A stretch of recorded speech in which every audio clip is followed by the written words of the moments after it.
Hello there, my name's Dan Elkington. This is How to Get Rich Slowly. In this video we're going to be talking about portfolio performance over the last month and what we're looking forwards. If it hasn't already, the portfolio fact sheet should be on the website. I've just printed off one on recycled paper just as a bit of a aid for this video. There's a bit of a commentary as to what's happened over the last month. We've got the performance graphs on there and some holdings data so you can see who we're buying.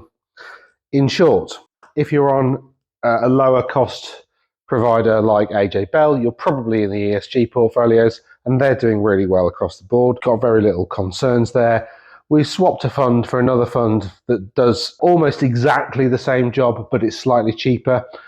There's no real reason for current investors to start chopping and changing now. However, we can leave that till next annual review.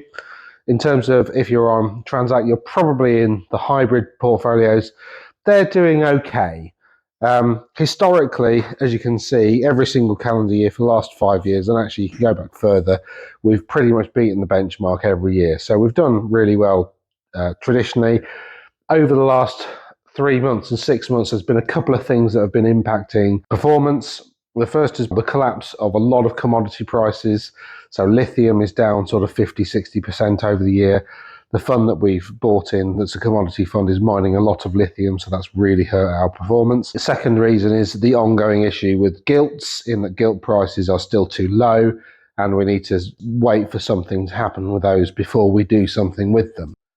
We need to wait for that recovery to happen before we decide whether we're going to sell out at that stage and buy something safer or not. We need to wait for that recovery to happen. For those of you with the hybrid portfolios, I've called them hybrid. We've labeled them recently to ESG and hybrid because traditionally the hybrid was transitioning to sustainability. We finally completed that piece and we're fully sustainable now.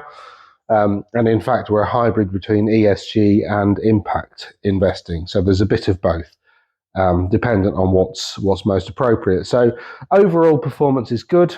Over the last month, performance has been pretty pleasing across the board, actually. We've started to make some decent recoveries. So everything seems to be getting back to normal, which is good news. And the economy globally doesn't seem to be fracturing. We seem to be getting over Putin's madness. I've said that so many times, you might as well cut back to everything. So thank you for listening all the way through. Check out the website, do the usual YouTubey things, like, share, subscribe. Do we share? Is that a thing? Whatever. And I'll catch you on the next one.